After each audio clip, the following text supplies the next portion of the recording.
안녕하십니까? 네, 그래서 올해 이제 설명회를 하도록 하겠습니다. 그래서 지금 비가 오고 있고 눈으로 바뀐다고 하더라고요. 그래서 여기 오면서 저는 이제 설레는 마음으로 이제 첫사랑을 만나는 느낌으로 왔어요. 그래가지고 밤에 잠도 잘 못 자고 설레는 마음이 있고 또 이제 준비하는데 시간이 좀 걸리더라고요. 그래가지고 원래는 걸어서 오려고 했는데 시간이 너무 없어가지고 택시를 타고 왔어요. 네. 그래서 선생님들 이렇게 만나서 너무 반갑고요.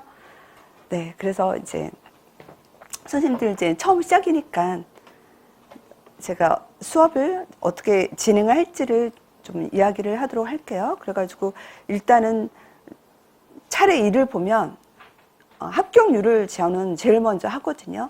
왜냐면 우리가 사실 목표가 되게 중요하잖아요. 그래서 저의 목표는 선생님들을 합격하는 게 저의 목표이고 선생님들은 합격하는 게 선생님들 목표잖아요. 그렇기 때문에 가장 중요한 거는 합격이라고 하는 게 제일 중요한 거거든요. 그래서 저도 저의 1년의 그 모든 시간들을 선생님들의 합격을 위해서 저의 시간과 에너지를 쓰는 거고 선생님들도 선생님 모든 시간과 에너지를 이제 합격을 위해서 오신 거잖아요. 그렇기 때문에 저는 이 합격률이 되게 중요하다고 생각을 하기 때문에 이거를 제일 먼저 놨고요. 그리고 우리가 이 보건교사라고 하는 시험이 어떻게 구성이 되어져 있고 왜냐하면 시험 구성에 따라서 우리가 공부를 하는 게 다 방향성이 달라지잖아요. 그렇기 때문에 시험이 어떻게 구성되어져 있는지도 되게 중요하고 그리고 합격자도 어떻게 결정되는지 실제적인 시험에 대한 정보를 선생님들이 알고 있어야 되는 거잖아요. 그래서 알고 있어야 되고 그리고 이 시험을 준비하는 어떤 우리가 사실 경쟁률과 합격선이 또 중요하잖아요. 경쟁률이 너무 높으면 그만큼 에너지 소모가 많은 거고 좀 경쟁률이 좀 낮으면 좀 덜할 수도 있는 거거든요. 그래가지고 사실은 한 그 5년 전, 한 거의 10년 전 그때는 경쟁률이 되게 높았었어요. 그때는 경쟁률이 20대 1, 30대 1 그랬었거든요. 거의 10년 전인가 그때는 10년 되기 전에는 그랬는데 이제 보건교사를 좀 많이 뽑기 시작을 했잖아요.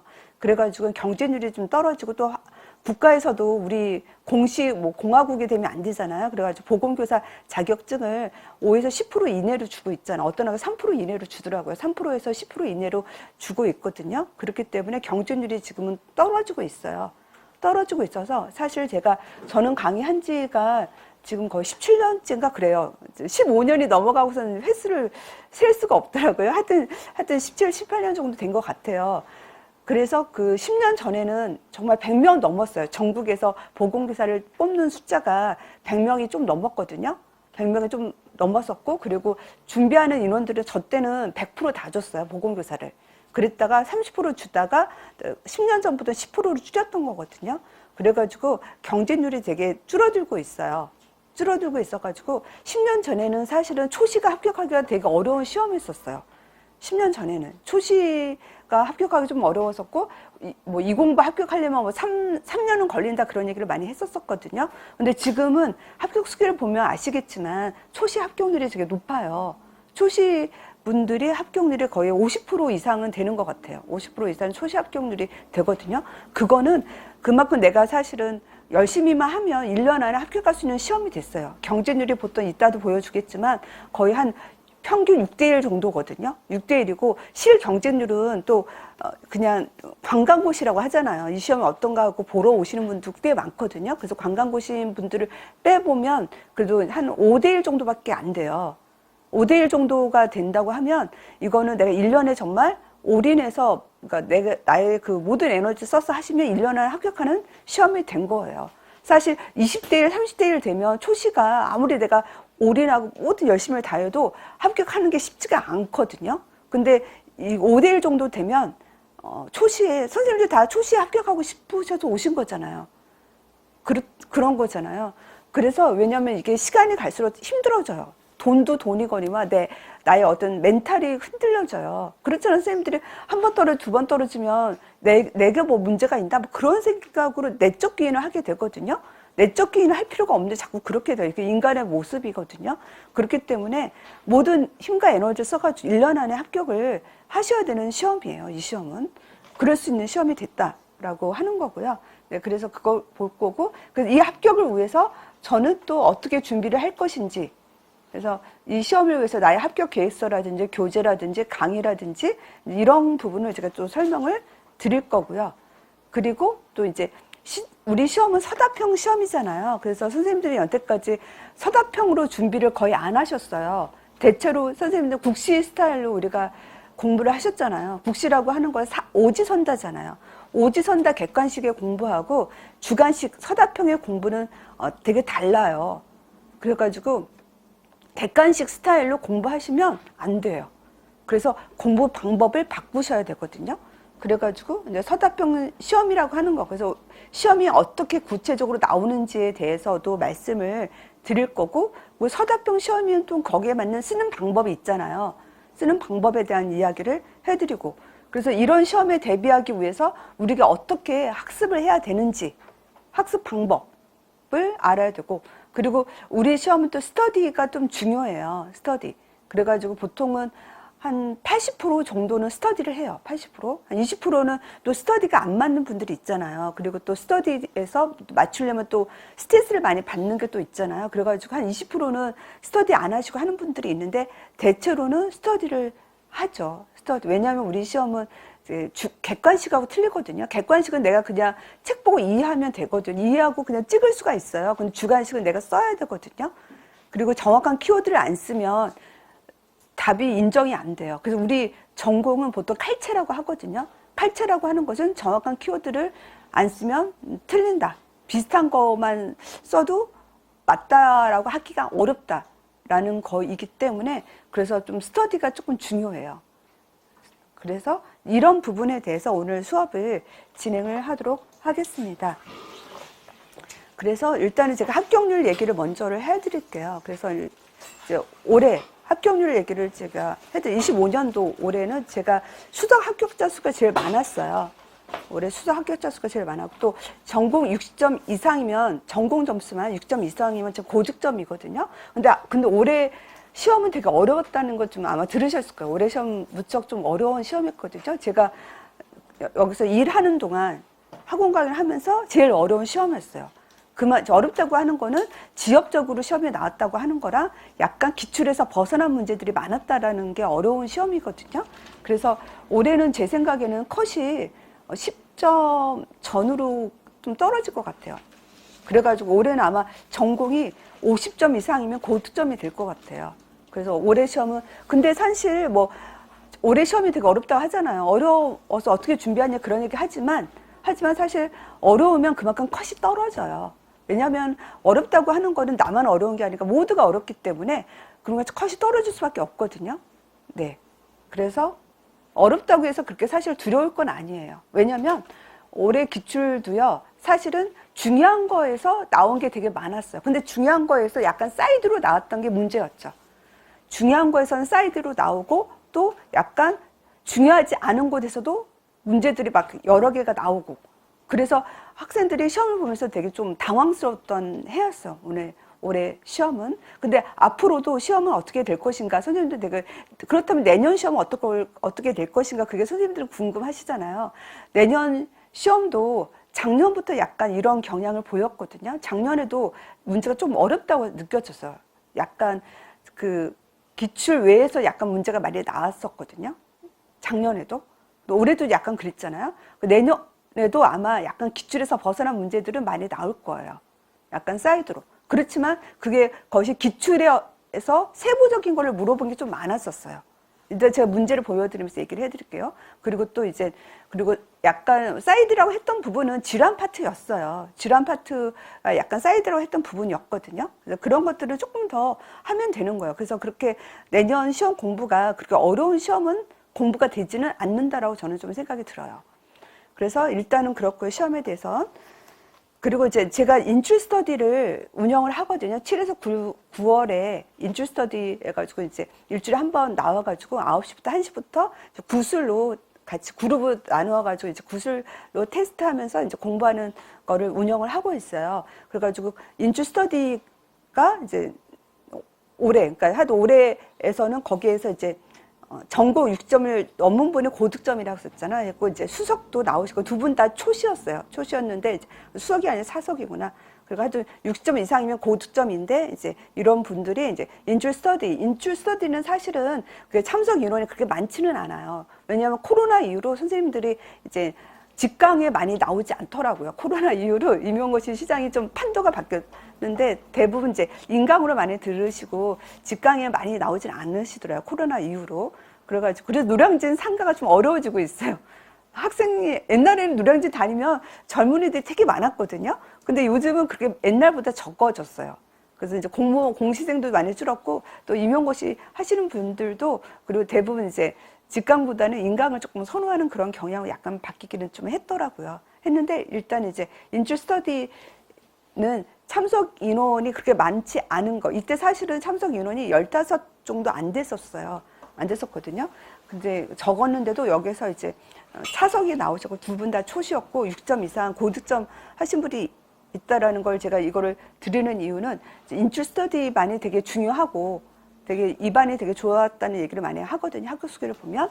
그리고 인출 스터디가 또 이제 이게 노량진에서 운영을 하니까 또 지방에 계신 분들은 오기가 힘들잖아요. 그런 분들은 그냥 전화로 하시면 돼요. 전화로 스터디를 운영하는 게 되게 중요하다 했잖아요. 그럴 때 같이 인출 스터디를 좀 같이 하시면 되고 그게 효과가 크다라는 얘기를 드리고 싶은 거고요. 그래서 그 다음에 이제 상위권 합격. 상위권 합격을 보면 여기서도 보면 초시 합격이 많잖아. 초시가 그래도 상위권에 많잖아요.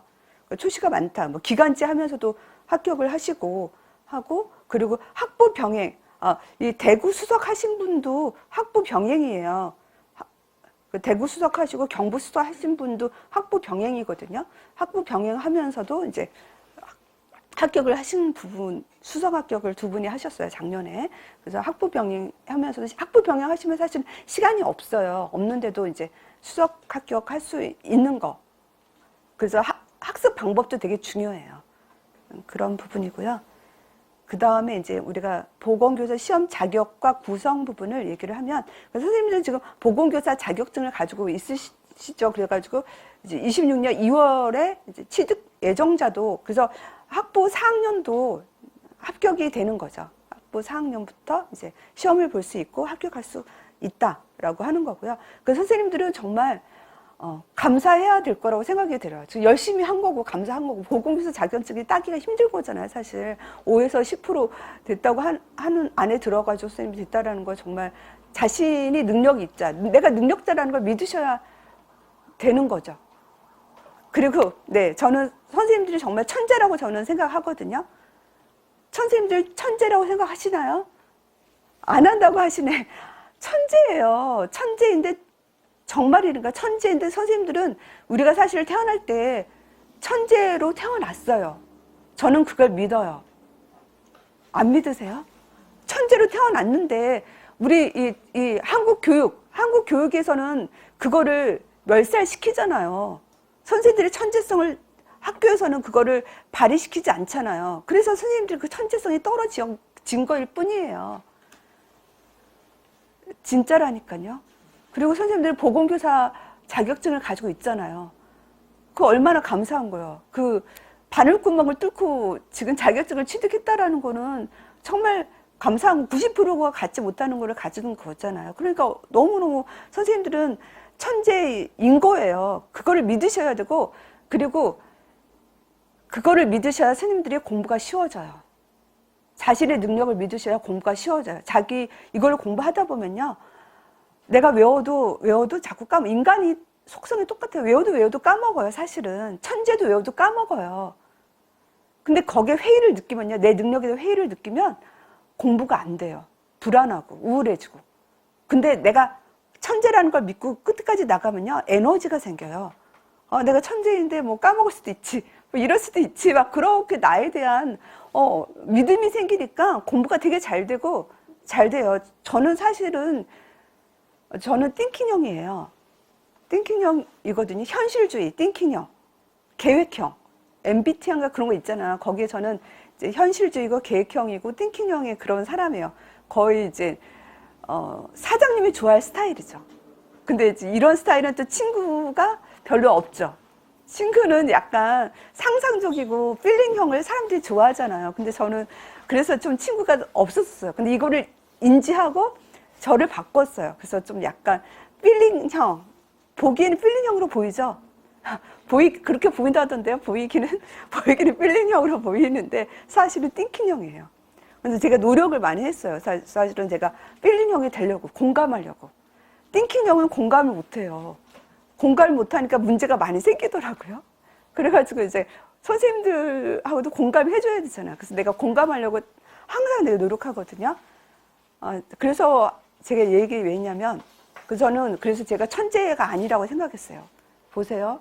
제 인생이 변화가 된 게 패러다임 시프트라는 얘기를 하잖아요. 제가 어느 순간 내가 천재라는 거를 믿기 시작했어요. 그러니까 제 인생이 달라졌어요. 정말.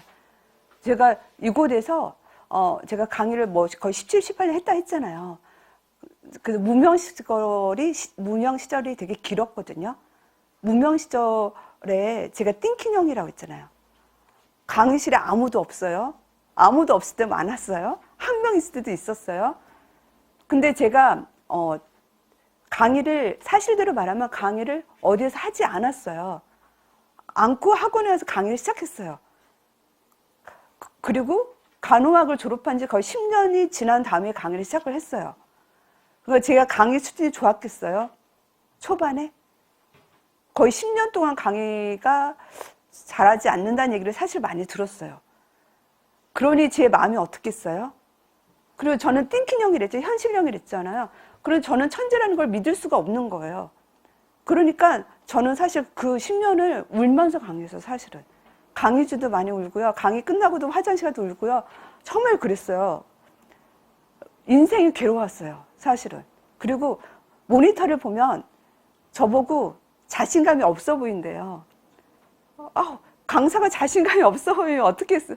그게 선생님들이 자신감 없는 사람한테 강의 듣고 싶겠어요? 안 듣고 싶잖아요. 그래서 제가 이러면 안 되겠구나. 근데 내가 천재라고 하는 것을 내가 깨달은 순간이 언제였냐면요. 스티븐 잡스를 만나고서요.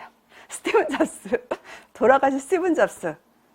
스티븐 잡스가 그러시더라고요. 스티븐 잡스를 왜 만났냐면 저희 남편이 컴퓨터 하는 사람이거든요. 스티븐 잡스 컴퓨터 쪽이잖아요. 그래서 우리 남편이 스티븐 잡스 얘기를 많이 했어요.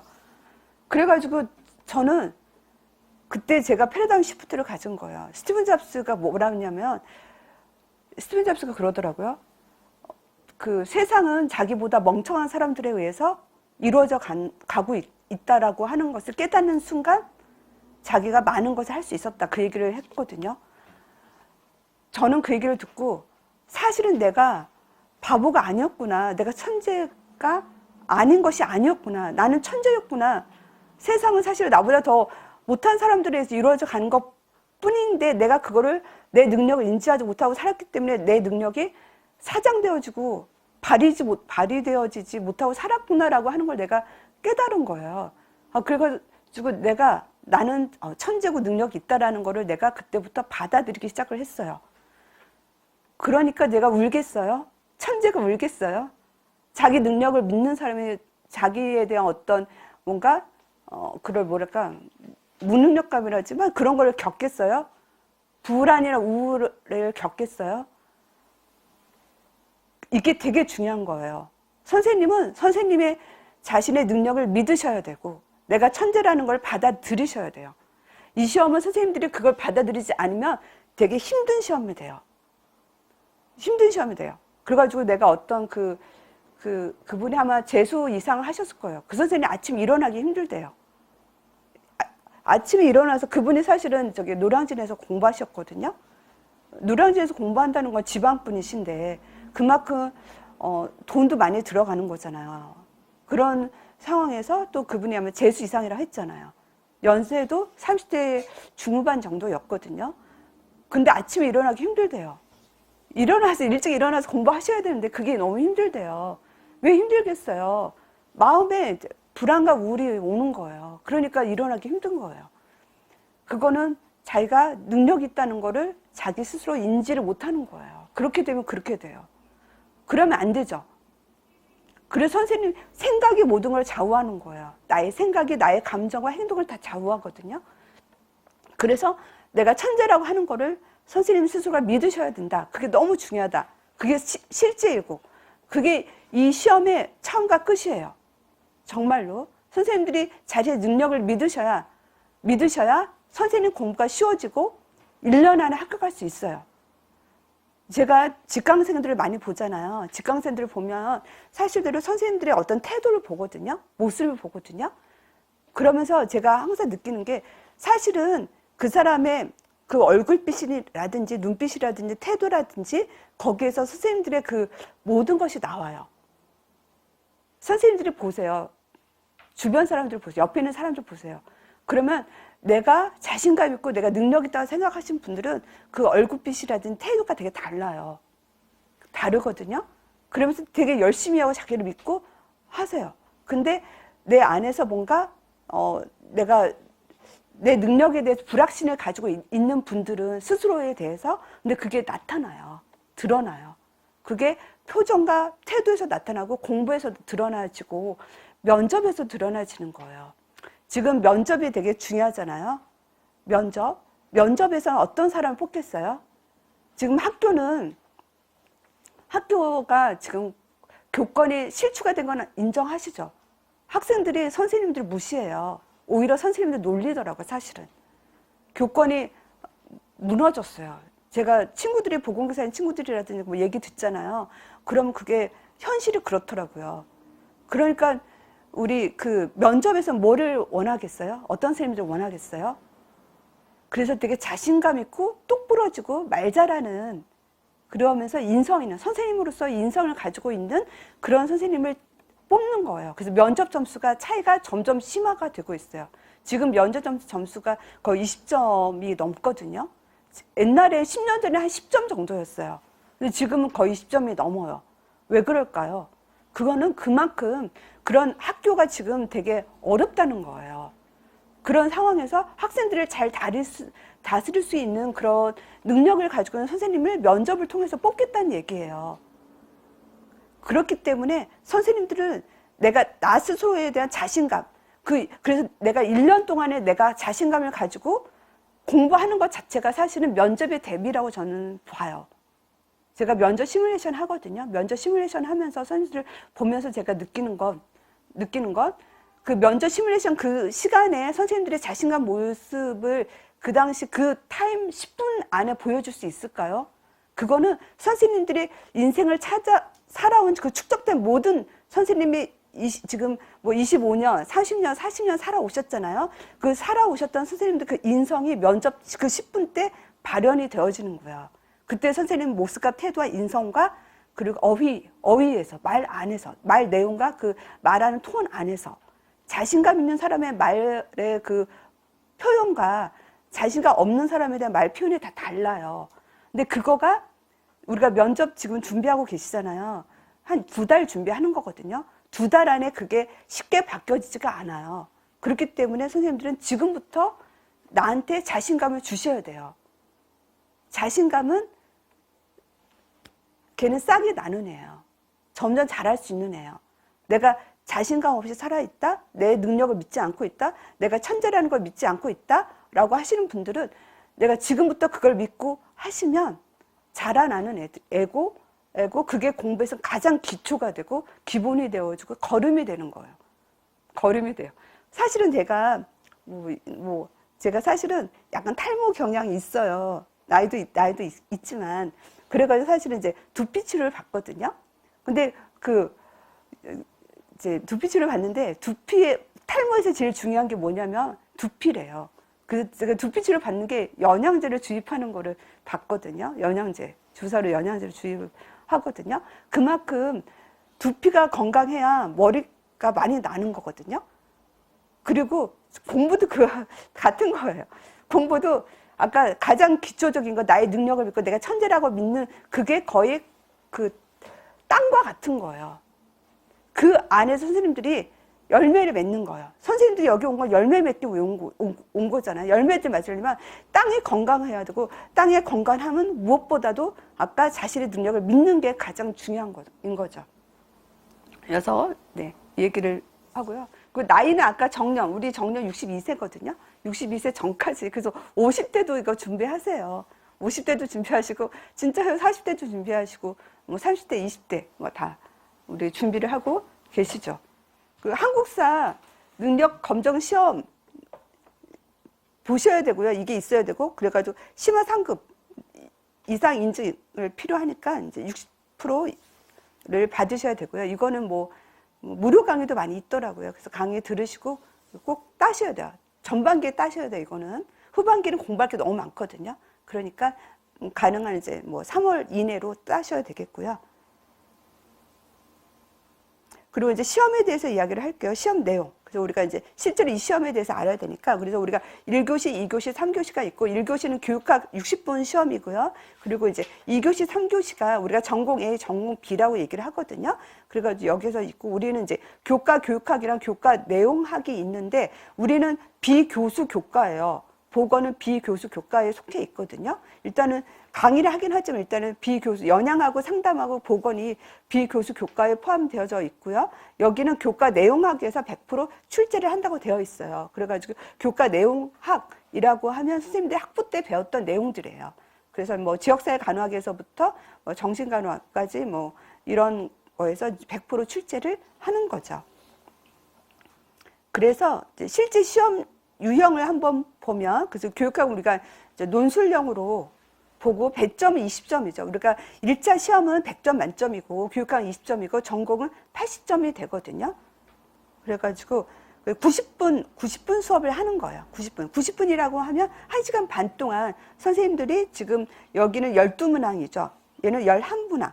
12문항, 11문항을 보는 거고, 이제 문제를 아마 거기 책자에도 있겠지만 문제가 되게 좀 길어요. 길어서 시간이 그렇게 많지가 않아요. 많지가 않고, 그 기입형, 이게 8점, 뭐 서술형이 이렇게 되어져 있죠. 기입형, 이제 얘는 2문항, 얘는 4문항. 요거 서술형 안에도 사실 기입형이 들어가 있어요. 그러니까 기입형이 많은 거예요. 서술형 안에도 기입형이 들어가 있거든요. 그리고 서술형이 있고. 그래가지고 우리가 전공이 80점이고 교육학이 20점이잖아요. 그렇기 때문에 전공 공부를 더 많이 하셔야 되는 거죠. 배점이 더 많으니까. 그리고 교육학은 작년에도 교육학이 좀 쉬웠고, 문제는 어려웠지만 약간 물체라고 하거든요. 물체라고 하는 거는 비슷한 것을 맞게 해주는 게 물체라고 하거든요. 그래서 교육학은 약간 물체예요. 물체여가지고 약간 비슷한 거 쓰면 거의 맞게 해주시고, 그 올해는 교육학이 좀 쉬웠다고 하더라고요. 쉬웠고, 아마 물체를 하니까 교육학은 점수가 보면 합격자들 점수가 보통 17점 이상은 돼요. 17, 18, 19, 20 정도 되거든요. 그래서 교육학은 20점이지만 교육학 공부를 안 하면 안 돼요. 교육학을 무시하시면 안 돼요. 20점이 되게 또 중요하거든요. 중요하기 때문에 교육학은 특히 전반기 때 끝나셔야 돼요. 거의 이제 7월 정도 이제 6월이나 7월 정도에 끝난다는 건 거의 마스터돼 가지고 입으로 술술 나오는 정도를 전반기에 만들어 주셔야 되죠. 그래가지고 왜냐하면 후반기 때는 전공이 우리가 범위가 되게 넓어요. 아까도 학부 때 선생님들이 학부 때 4년 동안 배웠던 걸 다시 시험을 보는 거니까 범위가 엄청 넓거든요. 그렇게 되면 공부할 게 너무 많아요. 그래서 이제 하반기 때는 전공에 완전 올인을 해줘야 돼요. 그래서 교육학은 전반기에 끝내줘야 된다라고 하는 거고, 또 교육학은요 면접하고도 관련이 있어요. 선생님들이 면접에 그 답이 근거를 제시하는 게 되게 중요하거든요. 근데 그 근거를 어떻게 할까요? 보통 교육학에서 배웠던 거를 토대로 하는 어떤 근거들이 될 수가 있어요. 그렇기 때문에 교육학은 면접용으로도 활용이 되어질 수 있다라고 보셔야 되는 거죠. 전공은 이제 80점이 되고요. 그 다음 이제 문항의 비중을 한번 볼까요? 우리 시험이 지역사회 간호학, 학교보건, 보건교육, 이거의 이제 비중이 좀 커요. 왜냐하면 보건교사라고 하는 거는 지역사회 간호학의 분과로 들어가 있거든요. 그렇기 때문에 지역사회 간호, 학교보건, 보건교육. 선생님들이 학부 때 배울 때는 지역사회 간호 안에 학교보건하고 보건교육이 같이 들어가 있었거든요. 그것이 여기서는 좀 중요하기 때문에 좀 나누었고요.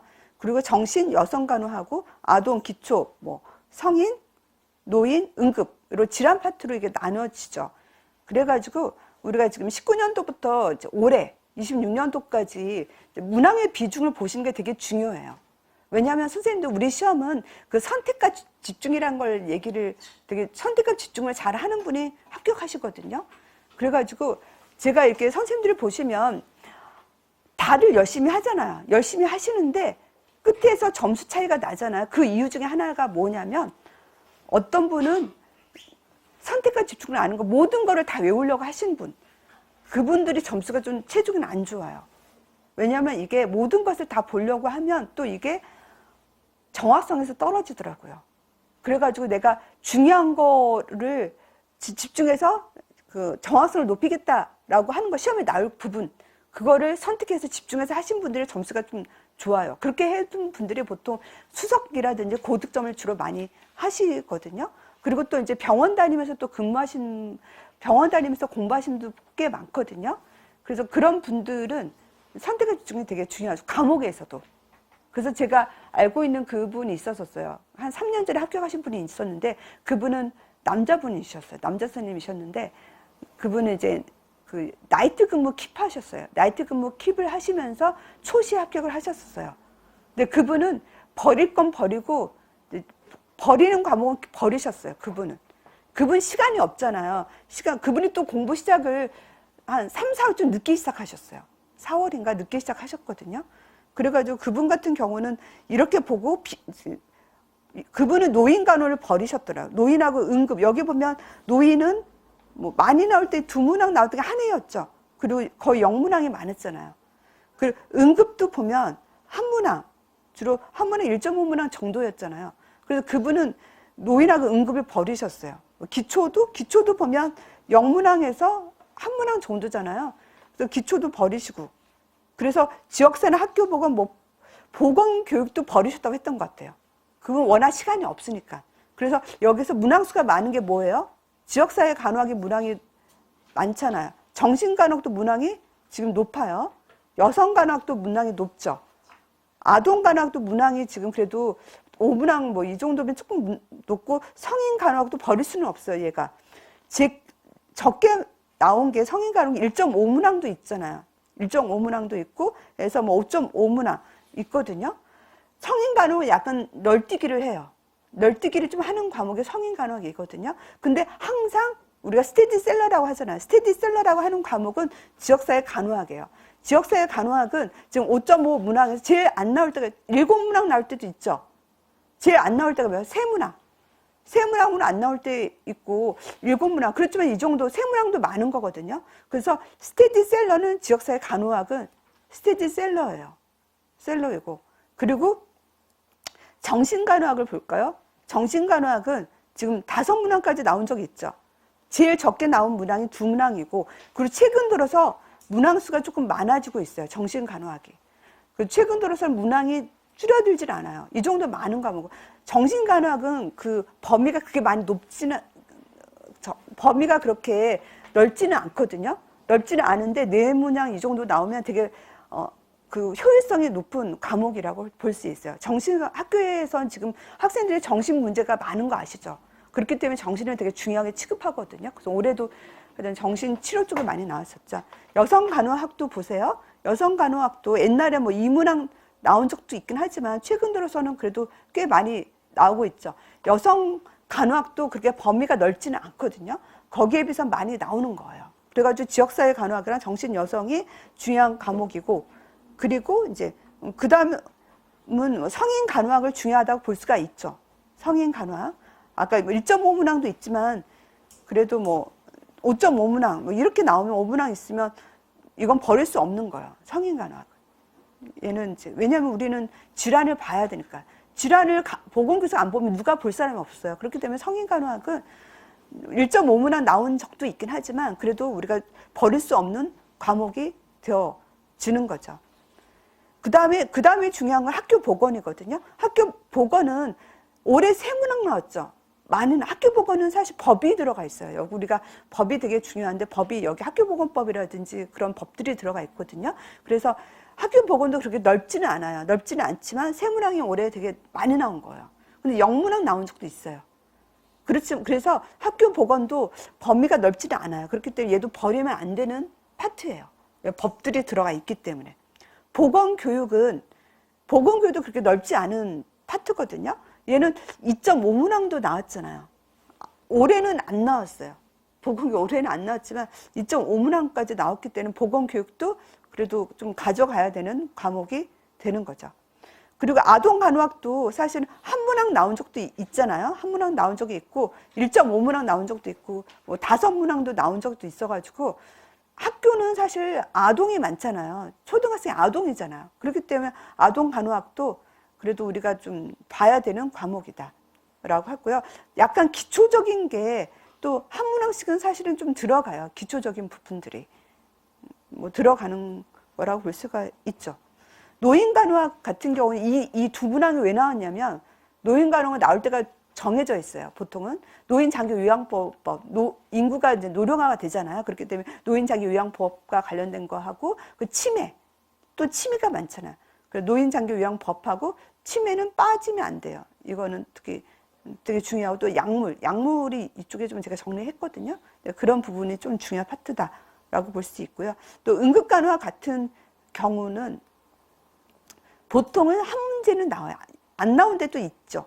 한 문제. 응급간호학 같은 경우 우리 CPR이라든지 뭐 제세동기라든지 이번에 화상이 나왔거든요. 그래서 약간 중요한 거, 학교에서 되게 응급 상황에서 중요한 애들 있잖아요. 그런 애들이 좀 응급에서 좀 보는 파트다라고 볼 수가 있죠. 그래서 공부를 할 때 과목에 대한 비중을 생각하시면 공부하는 게 되게 필요하고요. 근데 2차 면접, 그래가지고 아까는 이제 1차 시험이었죠. 우리 시험이 1차는 2차로 되어 있고, 1차는 아까 교육학하고 전공 100점 만점이라 했었죠. 교육학 20점, 전공은 80점이라고 했고요. 2차 면접은 100점 만점이에요. 그래가지고 우리가 아까 1차 100점하고 2차 100점이 합해가지고 보건교사를 뽑는 거거든요.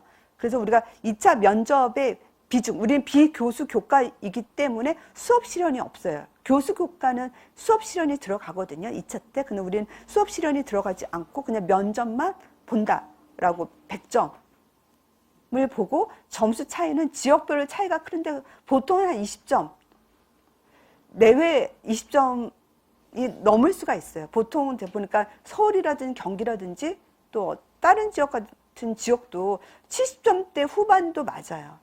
70점대 후반. 100점도 줘요.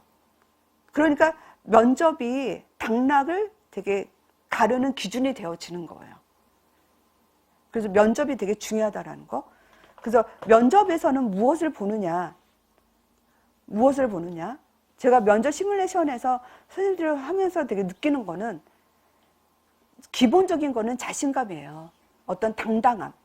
같은 말을 해도요, 쭈뼛쭈뼛하면서 말하는 거랑 당당하게 말하는 거랑 누구한테 점수를 주겠어요? 내용이 같아도 당당하게 말하는 사람한테 점수를 줄 수밖에 없는 거예요. 이게 인간이 채점하는 거니까. 누가 채점해요? 보통 이제 교감선생님이라든지 뭐 장학사라든지 그런 분들이, 수석교사라든지 그런 분들이 채점관이 되거든요. 3명에서 5명이 채점관이 돼요. 그래서 한 명씩 들어가서 한 10분, 보통 10분, 15분 정도 면접을 이제 하여튼 지문을 주고 미리 구상하거든요. 구상하고 그걸 답하고 즉답형도 있고 하거든요. 즉답형을 또 물어보고 대답하고 또 그런 것들이 있어요. 그럴 때 기본적으로 떨리겠죠. 우리는 왜 떨릴까요? 내가 뭔가 평가를 받는다라는 생각이 떨리게 만들어요. 그리고 이 시험이 되게 중요한 시험이다라고 생각하기 때문에 떨리거든요. 떨리는데, 근데 떨리지 않고 자신감 있게 얘기하는 분들이 있어요. 제가 면접 시뮬레이션 할 때 보면 그런 분들은 한 10에서 20%? 사실 20%도 안 돼요. 대다수는 80% 이상은 사실 되게 떨고 약간 자신감 없고 약간은 조금 비논리적이고 횡설수설하고 뭘 말하는지 모르겠고, 그런 분들이 사실 더 많아요. 많거든요. 그래서 제가 아까 자신감이라고 하는 부분은 계속 저한테, 자신한테 계속 주셔야 돼요. 너는 잘할 수 있어. 너 지금 시험 못 보지만 실제 시험에는 너가 잘할 수 있어. 너는 능력을 가지고 있어. 괜찮아. 지금 못 봐도 괜찮아. 그런 식으로 자신한테 자신감을 계속 주셔야 자신감이 생기는 거예요. 그리고 또 이제 우리가 진정성이 되게 중요하거든요. 같은 말, 같은 내용이어도요, 어떤 부분이 그 면접 점수가 안 좋았어요. 근데 자기는 다 답을 했대. 다 답을 했는데 면접 점수가 안 좋을 수가 있어요. 왜 그러냐면, 그거는 우리가 면접이라고 하는 거는요, 지정의를 다 보는 거예요. 지적인 것도 보고요, 정의적인 것도 보고요, 의라고 하는 지정의, 의라고 하는 것, 그 사람의 말하는 태도, 목소리, 태도, 자신감, 그거를 보고, 정의적인 것은 자신감이죠. 태도, 자신감, 이거는 말할 때 말의 속도라든지 크기라든지 그런 것도 중요하잖아요. 그리고 지식적인 건 논리적인 문제 해결 능력을 가지고 있는지를 보는 거잖아요. 논리적인 문제 해결 능력을 보는 건 지식적인 거고, 정의적인 건 어떤 그 사람의 어떤 태도, 선생님으로서의 그 모습을 가지고 있는지, 협력하는 모습이라든지 그런 모습을 가지고 있는지, 의적인 건 아까 말할 때 얼굴 표정이라든지 그 목소리라든지 이런 걸 다 보는 거거든요. 면접 때. 그래가지고 선생님들이 이제 지식적인 거, 그 상황에서 뭐 학교 폭력이 당한 상황, 또 우울증 있는 아이, 자해하고 있는 아이라든지, 또 뭐 학부모가 와가지고 막 뭐라고 문제가 있다, 선생님 막 뭐라고 하는 상황에서 어떻게 할 것인가, 그런 거를 어떤 제시를 해주거든요. 면접 문제에서. 그래가지고 면접을 할 때 우리 지금 2달 기간 동안 공부를 하는 거예요. 선생님 1월부터 1차 시험 볼 때까지는 이제 전공하고 교육학에 올인을 하셔야 되고, 그리고 1차 시험이 끝나면 이제 2달 동안 면접에 올인해서 공부를 하셔야 되거든요. 그럴 때 이제 이런 지식적인 거를 채우셔야 되는 거예요. 채우셔야 되고, 그리고 이제 또 발음, 언어의 유창성도 되게 중요해요. 논리적으로 명확하게 발음하는 거. 발음하는 것도 되게 중요해요. 정확하게 똑바로 말을 하면 귀에 쏙쏙 들리면 점수를 잘 주잖아요. 근데 약간 목소리 톤도 낮고 약간 웅엉하고 약간 발음이 정확하지 않으면 면접관이 좋은 점수를 줄 수가 없죠. 왜냐하면 선생님들은 티칭을 하잖아요. 티칭을 하려면 발음이 정확하게 되거든요. 사실은 저도 발음이 정확하게 하려고 많이 노력해요. 사실은. 노력했는데도 제가 또 제 강의를 들으면 조금 저도 불만족스럽더라고요. 제 목소리라든지 발음에 대해서. 근데 저는 사실 노력을 많이 하거든요. 근데 선생님이 어떻게 노력하시냐면요. 제가 사실은 아나운서 학원까지 갔어요. 말하는 뭐 발음이 안 좋다? 막 그런 얘기가 들어가지고 기분이 나쁘잖아요. 그래서 발음을 좀 교정하려고 아나운서 학원도 다녔거든요. 거금 들고. 아나운서 학원 좀 비싸더라고요. 그 1:1 티칭을 받았었어요. 그랬는데 사실 중요한 건 뭐냐면요. 또박또박 읽는 게 되게 중요하대요. 그래가지고 선생님들이 챗 GPT 사용하시죠? 그때 발음으로 하세요. 소리로. 그리고 선생님 문자나 뭐 카톡 보내시죠? 카톡 보내실 때도 그 소리 내서 보내는 거 있잖아요. 그거를 하세요. 그걸 해야 걔도 내가 발음이 정확하지 않으면 다른 걸로 하잖아요. 그렇기 때문에 그거 하다 보면 발음이 좀 좋아져요. 왜냐면 정확한 발음을 하려고 노력하니까.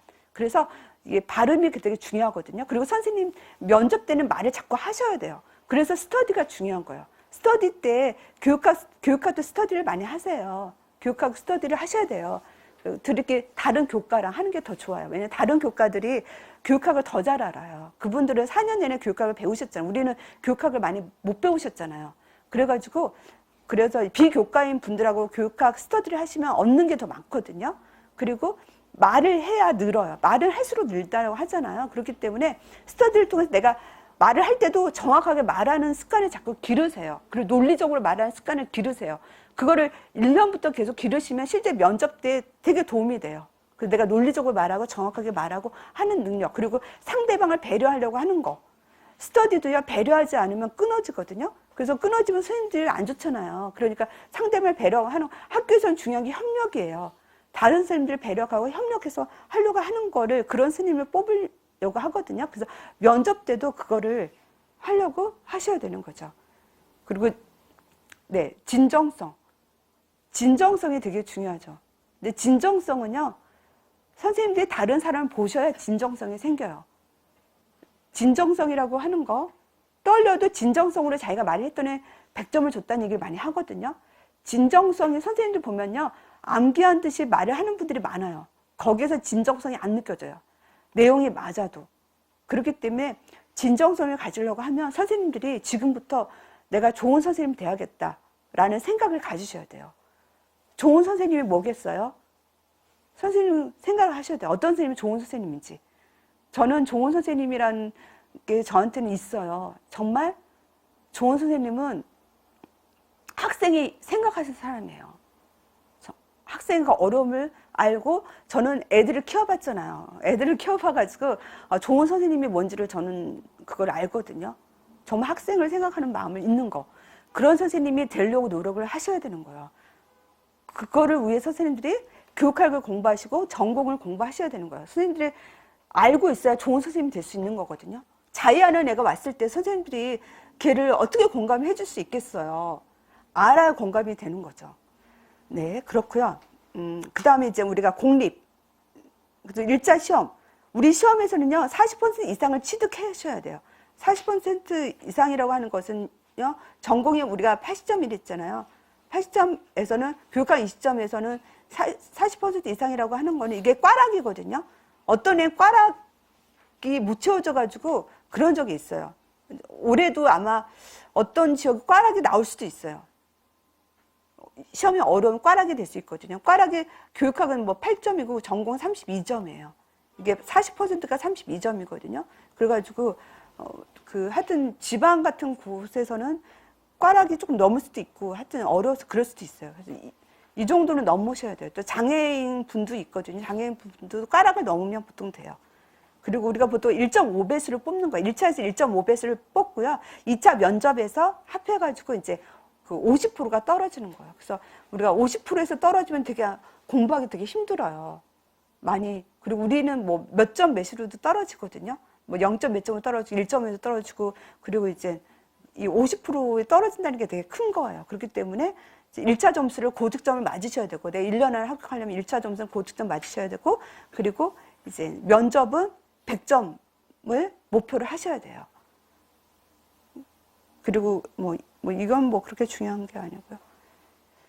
그 다음에 사립도 우리 많이 뽑아요. 그래서 내가 공립을 가고 싶지만 약간 좀 자신이 없다. 그런 사립도 같이 지원하시면 돼요. 사립도 내정제가 있다라는 얘기도 하지만 또 내정제가 없는 공정하게 보는 사립도 많이 있거든요. 사립에서도 또 좋아하시는 분도 있더라고요. 그러니까 국립도 쓰시고 사립도 그냥 쓰세요. 그렇게 쓰셔도 되고. 그 다음 모집 인원과 경쟁률 합격선을 보도록 하겠습니다. 그래가지고 올해에 아까 우리가 보통 서울이라든지 경기, 인천, 세종, 대전, 대구 이런 건 선호 지역이잖아요. 우리가 보통 도시에 살고 싶으시잖아요. 선호 지역은 경쟁률이 조금 세요. 그리고 서울 같은 경우는 지금 11이고 경기는 지금 이 정도네요. 6하고 5대1. 그리고 유아도 뽑잖아요. 유아는 경쟁률이 조금 낮아요. 선생님들 유치원보다는 약간 좀 중고등을 더 가고 싶어 하잖아요. 그 유아는 약간 경쟁률이 보통 좀 적고요. 인천이 좀 경쟁률, 뭐 세종이라든지 이쪽은 도시니까 경쟁률이 좀 높고요. 광주도 도시니까 경쟁률이 높죠. 부산도 이제 도시니까 경쟁률이 높고요. 강원 같은 경우는 강원은 좀 지방이잖아요. 지방은 약간 좀 경쟁률이 좀 낮아요. 3.80. 그래가지고 뭐 충북도 지금 충남 경쟁률이 지금 떨어졌잖아요. 그래가지고 내가 합격이 목표인 분들은요, 그냥 이렇게 경쟁률이 적은 지역으로 가시면 돼요. 그리고 나는 도시에 살고 싶다. 그런 분들은 도시에 쓰시면 되는 거예요. 조금 더 열심히 하시면 되고요. 합격이 목표인 분들은 그냥 지방을 좀 쓰시면 합격이 조금 쉬워요. 그런 건 좀 있어요. 그렇지만 전북 같은 경우는요. 전북은 29명, 그래서 전북은 좀 높았죠. 14.5. 이게 좀 이럴 수도 있는 거예요. 그 전에 경쟁률이 낮았어요. 아마 점수도 이게 좀 낮았거든요. 그래서 몰렸어요. 몰려가지고 14.5가 됐어요. 그러니까 내가 여기는 지금 2년치만 드리지만 제가 보통 5년치를 드리거든요. 그거 보면서 이제 추정을 하셔야 돼요. 보통 작년에 경쟁률이 낮고 점수가 낮으면 올해 올라갈 수가 있어요. 사람들 심리가 비슷하잖아요. 그 심리가 좀 비슷해요. 그리고 합격선을 보겠습니다. 작년의 합격선. 1차랑 2차 합격선을 볼게요. 1차 합격선은 서울이 64, 서울하고 경기가 지금 63 이 정도였죠. 65점이었고요.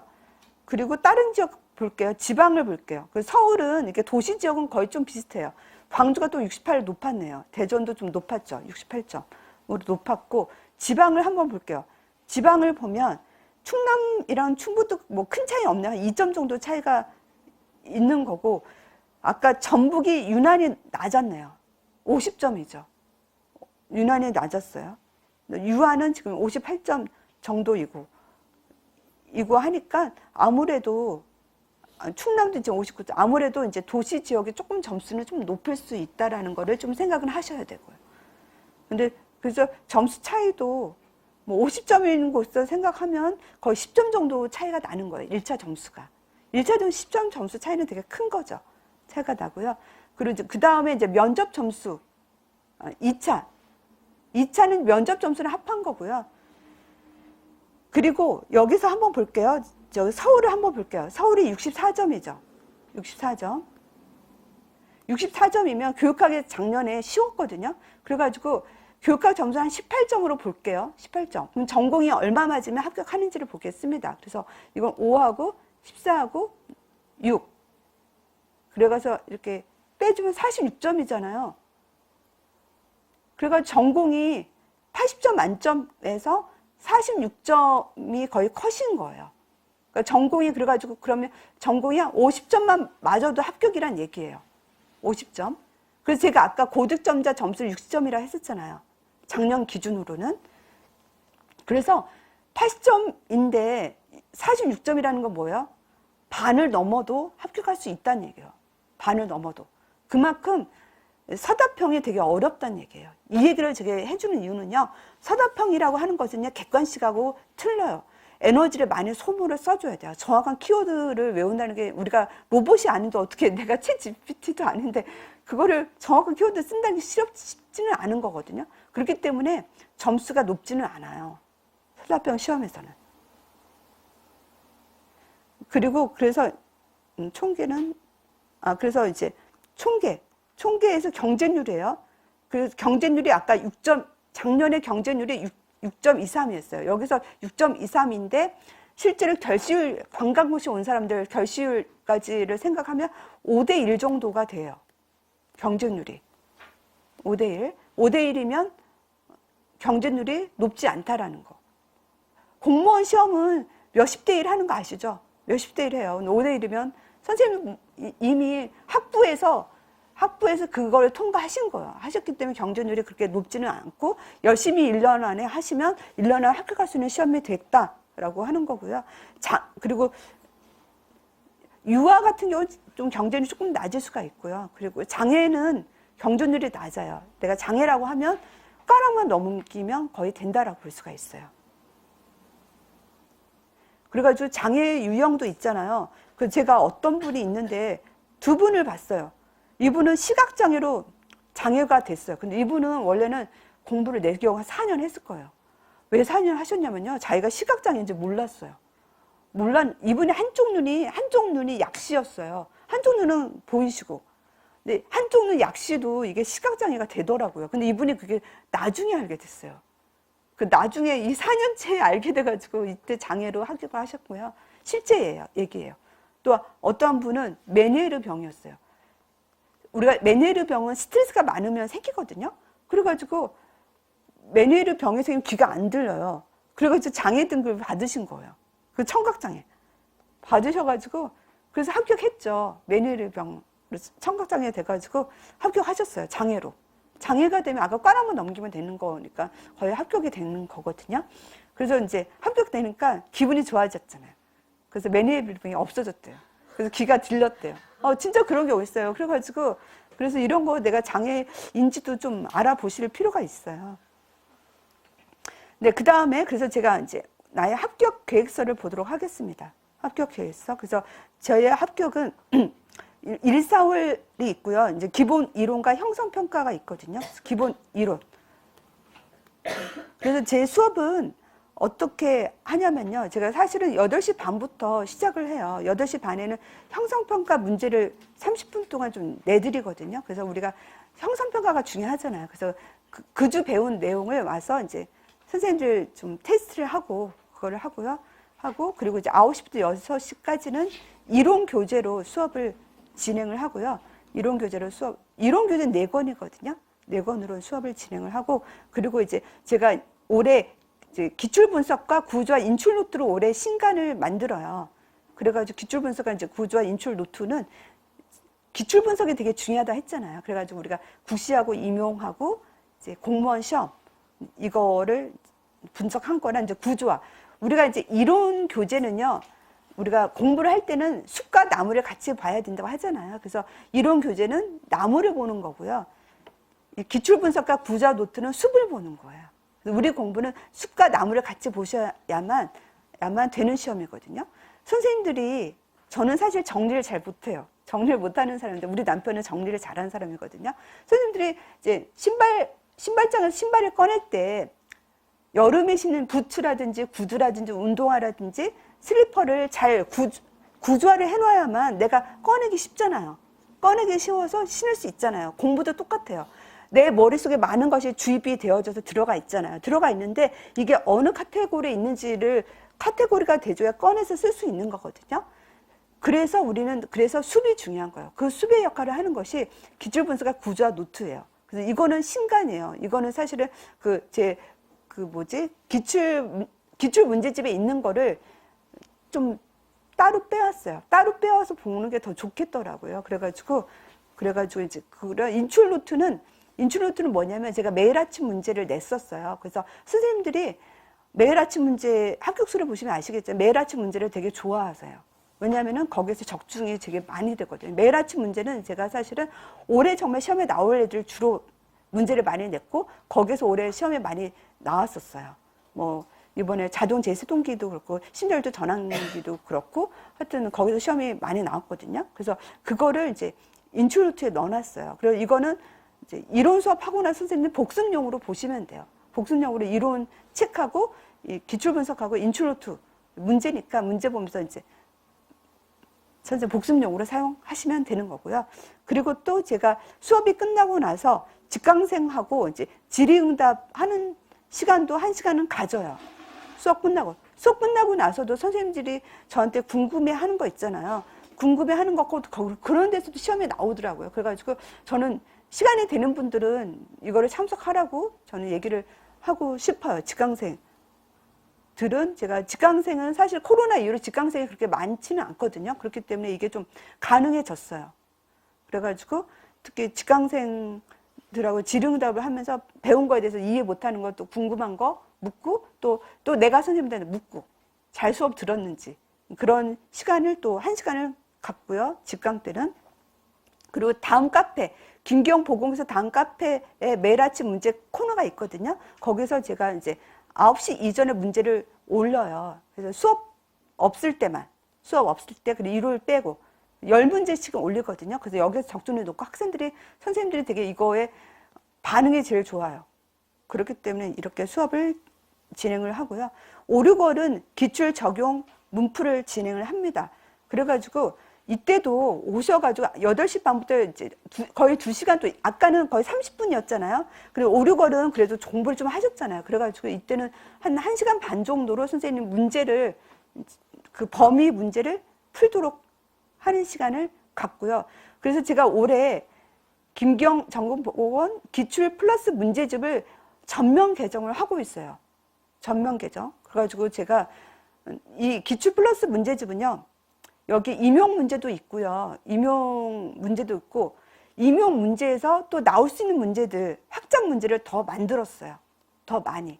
그래서 선생님들이 임용고시 문제뿐만 아니라 그 임용고시 문제에서도 확장되어질 수 있는 문제들이 있거든요. 그 문제들을 더 많이 제가 만들고 있고 지금 하고 있거든요. 거의 다 하고 있어요. 거의 다 됐거든요. 상은 하는 또 시간이 또 걸리겠더라고요. 제가 이거에 지금 에너지를 많이 쏟고 있어요. 그래가지고 이것도 하고 또 제가 국시 문제를 작년 거를 보면 이제 객관식 그대로 넣었거든요. 그거를 다 서답형으로 바꿨어요. 그래서 기입형으로 다 국시 문제도 다 서답형으로 지금 다 바꿨어요. 바꿔가지고 선생님들이 또 공무원 문제도 넣고 걔도 서답형으로 다 넣었어요. 그래가지고 제가 이거는 올해는 아까 객관식으로 했었는데 그걸 다 서답형으로 주관식으로 다 바꿔서 하기 때문에 올해 아마 스님들이 이거 보시면 또 스님들이 연습용으로 할 수 있도록 또 만들었어요. 그래서 이제 기출 플러스 문제집은 아마 선생님들이 되게 유용하실 거예요. 그래서 이거는 제가 많은 에너지를 제가 쏟고 있어가지고요. 상하가 같이 나오진 않아요. 상 이번에 이제 이 책들은 보통 강의 때 나와요. 강의 때. 왜냐하면 제가 이거를 다 에너지를 쏟아서 다 하나씩 하잖아요. 이론도 이제 다 개정하고 하잖아요. 가급적 저는 이론서라든지 그거는 최근 거를 쓰라고 말씀드리고 싶어요. 올해 개정된 거로. 왜냐하면 개정은 그만큼 시험에 뭔가 반영돼 가지고 수정하고 또 좀 더 구조화시키고 또 뺄 건 빼고 또 들어갈 볼 테니까 그런 걸 다 하거든요. 그래서 새 책을 사시는 게 가장 좋아요. 왜냐하면 책이라고 하는 거는 가장 기본이고 가장 많은 선생님이 시간을 투여하는 그 뭐랄까 도구잖아요. 우리가 싸울 때도 창칼이 좋아야 잘 싸우는 것처럼 책이라고 하는 것이 선생님 도구거든요. 가장 좋은 걸 쓰셔야 되겠죠. 그래서 기출 플러스 문제집은 선생님이 정말 선생님은 가장 잘 만들었다라고 느끼도록 올해는 전면 개정을 제가 서답형으로 다 만들고 확장 문제도 더 추가로 넣고 했습니다. 그래서 이제 이 문제집으로 수업을 진행할 거예요. 진행을 할 거고, 그리고 이제 여기 보면 또 김기현 점검보건 정감 인출표 교재도 올해 신간이거든요. 이거는 우리 선생님들이 되게 좋아하셨어요. 이건 올해 제가 새로 만든 거예요. 인출표 교재를. 정과목을. 왜냐하면 제 이론수가 4권이잖아요. 4권. 4권은 부담스럽잖아요. 그 4권은 이해 중심이거든요. 아무래도 제가 표로 만들었잖아요. 이해 중심이기 때문에 우리가 서답형도요, 한 줄 쓰는 거거든요. 한 줄에는 2-3 단어의 키워드만 들어가면 되거든요. 그렇기 때문에 그 외워야 될 2-3 단어의 그 키워드를 제가 또 그거를 가로넣기 하고 진하게 해가지고 공부하기 쉽게 그거를 만들었어요. 그래가지고 그것이 한 권으로 만들었어요. 한 권짜리로. 그래서 4권을 한 권으로 요약을 했거든요. 그래서 거기서 시험이 많이 나왔어요. 그래서 선생님들이 이게 공부하기 되게 좋았다라고 반응이 되게 좋았던 책은 아니고 프린트. 올해는 시간이 없어가지고 프린트로 제공해 드렸거든요. 그래서 이거를 이제 책으로 한 권으로 만들어 드릴 거예요. 이거는 선생님들이 암기용이에요. 그래서 우리가 책을 공부할 때도 사실 챗 GPT가 좋은 게 뭐예요? 챗 GPT가 앞에는 이해할 수 있도록 해준 다음에 나중에 그냥 요약을 해주잖아요. 요약을 해줘야 내가 핵심을 인지를 할 수 있잖아요. 우리 시험도 요구하는 거를 쓰는 걸 요약된 걸 원해요. 그리고 이해를 해줘야 문제를 풀 수 있는 거고.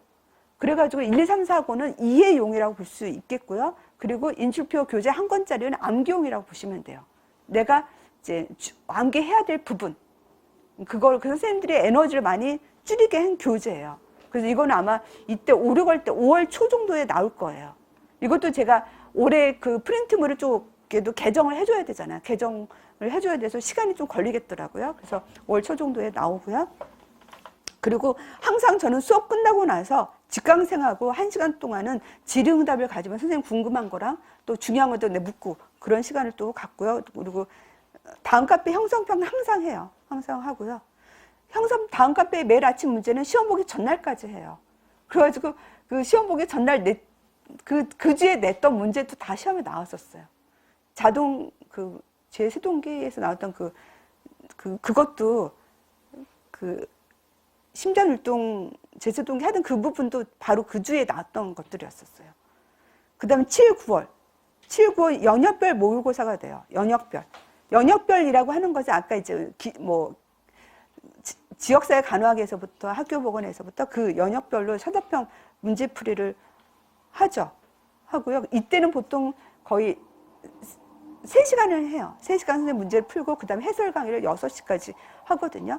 그래가지고 학교학생들이 그러더라고요. 제 강의 중에서 어느 때게 가장 좋았냐라고 하면 저는 사실 모든 게 다 좋지만 에너지를 많이 썼지만 근데 이제 일단은 1월부터 11월까지 강의 중에서 어떤 학생은 이제 7, 9월 강의가 가장 좋았다라고 그렇게 얘기를 했어요.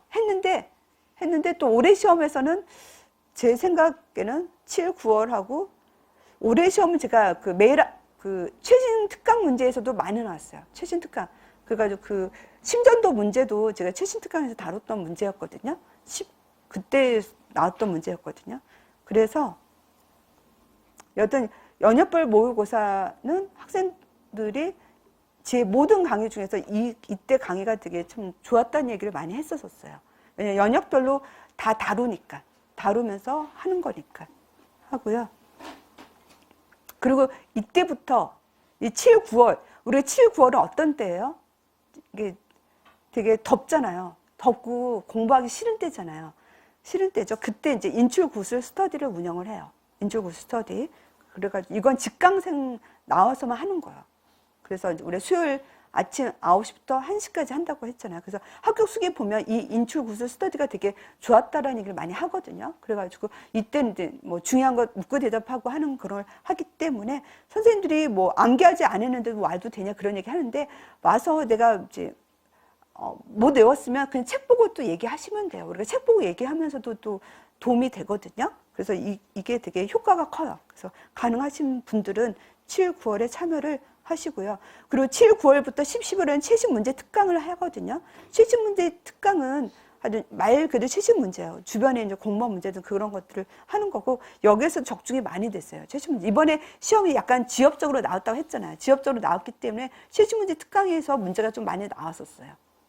아마 보시면 다 알 거예요. 하고요. 그 다음 이제 마지막에 11월 문제는 실전 모의고사죠. 그래서 우리가 전과목 실전처럼 이제 보는 거. 그래가지고 아까 이제 우리가 그 90분 90분이었잖아요. 90분 그 수업을 실제로 이제 보는 거죠.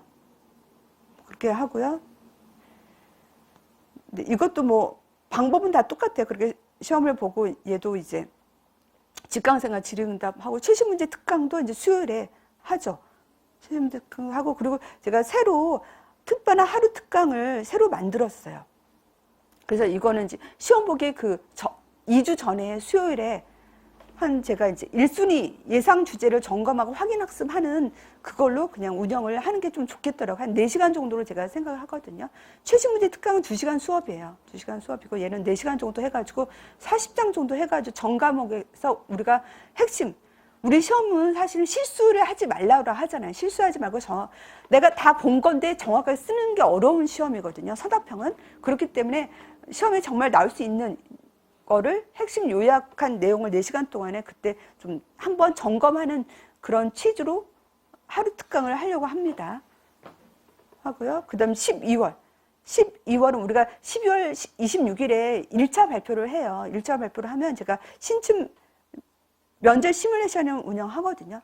이제 신춘 면접은 이제 1차 시험 후에 제가 이제 어떻게 공부를 하고 준비해야 될지 말씀을 드리고 면접 시뮬레이션 1차 합격 발표 후에 이제 대면하고 줌으로 면접 시뮬레이션을 운영을 해요. 그래가지고 나올 수 있는 분은 나와서 우리가 실제처럼 이제 하는 거고 또 지방에 있는 분 나오기 힘든 분은 줌으로 제가 운영을 하거든요. 그래서 제가 1시간 50분을 해요. 그래서 4인 1조로 해요. 4인 1조. 그래서 다른 사람이 하는 것도 보는 게 되게 중요하거든요. 그래서 4인 1조로 운영을 해가지고 작년에는 1시간 30분인데 시간이 너무 부족하더라고요. 그래서 피드백을 제가 잘 주려면 1시간 50분으로 그렇게 4인 1조로 운영을 해가지고 선생님들이 이거 제 면접 시뮬레이션. 면접은 면접 강의가 따로 있어요. 저 말고 따로 면접을 하신 강의가 있고 면접증도 따로 있거든요. 다른 분들이 하시는 거 듣고 시뮬레이션은 또 제가 해주는 것도 또 도움이 크거든요. 또 저의 또 선생님들한테 주는 부분들이 있어요. 그래서 이건 꼭 참여하시는 게 좋겠고요. 그리고 면접은 선생님들 피드백을 많이 받으셔야 돼요. 면접은 또 특히나 혼자 공부하는 게 아니에요. 그래서 면접은 꼭 스터디가 필수이고 그리고 면접 강의들이 많이 있거든요. 거기에 다 참여를 하셔야 돼요. 그래가지고 피드백을 계속 받으셔야 돼요. 그래서 나를 계속 개선을 시켜줘야 돼요. 그리고 제 특강이 있어요. 특강. 적용 2 암기 특강. 그래서 제 특강이 되게 좋았다라는 얘기를 많이 하시더라고요. 그래가지고 그리고 며칠 전에도 저한테 카페에다 저한테 글을 남기셨는데 그 선생님이 애 키우면서 이유식하면서 자기가 시험을 봤다고 했는데 제 거 되게 도움이 많이 됐다라고 끝에 제가 찍어준 거에서도 시험이 많이 나왔다. 찍어준 거에서 시험에 나왔고 문제가 어려웠지만 제 교재에 대부분 많이 있었다. 그 얘기를 하시고 특강도 되게 도움이 컸다라고 저한테 얘기를 하더라고요. 그래서 그 선생님은 제 강의를 기록 꽂고 계속 들으셨대요. 아기 키우면서 시간이 없으셨잖아요. 그래서 도움이 컸다라고 하더라고요. 그래서 도움이 커서 특강도 계속 들었다라고 얘기하시거든요. 그래서 제가 이제 5월, 7월, 8월, 9월에 여기서는 우리가 약물은 항상 나와요. 약물. 올해도 약물이 여성에서 시험에 나왔거든요. 약물은 여성이라든지 정신에서는 이번에 안 나왔지만 정신 여성, 성인에서 약물은 항상 나와요. 그렇기 때문에 약물이 되게 중요하고요. 그리고 지역 이론도 올해도 로이께 나왔거든요. 지역 이론도 항상 나와요. 그래서 지역 이론 특강을 하고 또 역학은 우리가 역학 발생률이라든지 뭐 상대 오염비라든지 올해는 안 나왔어요. 근데 그 전에 매년 나왔어요. 역학이 또 어떤 때는 2문제씩 나왔거든요. 역학이 중요하니까. 올해 안 나왔기 때문에 내년에 역학이 나올 거예요. 역학도 되게 중요해요. 중요하면서 되게 어렵다고 하는 과목이 역학이거든요. 그래서 역학도 우리가 특강을 하고, 또 정신중재, 이번에 정신중재 시험이 나왔죠. 이번에는요, 정신질환이 안 나왔어요. 질환이 안 나왔고, 정신중재에서 나왔고, 그리고 정신중재는 제가 많이 얘기했던 부분에서 다 나왔거든요. 그래가지고 뭐 강화요법, 조작적 조건하에 그 질병 일으키는 부분도 제가 다 다루었던 거였었어요. 그래가지고 이것도 도움이 컸다는 얘기를 많이 하셨었어요. 그리고 제가 사실 정신중재 같은 경우는 작년에는 변주법적 행동치료하고 수용 전면 치료가 나오고, 그 전에는 변주법적 행동치료를 제가 다 적중을 했거든요. 그래서 네, 특강 중요하고, 또 법규 문제, 9월에는 이제 법규는 계속 개정이 되거든요. 법이 좀 바뀌어요. 그래가지고 9월 정도에 하거든요. 그래서 법규에서도 올해도 법규 시험이 나왔죠. 법규는 거의 매년 나와요. 그리고 법규가 많이 나오면 아주 많이 나와요.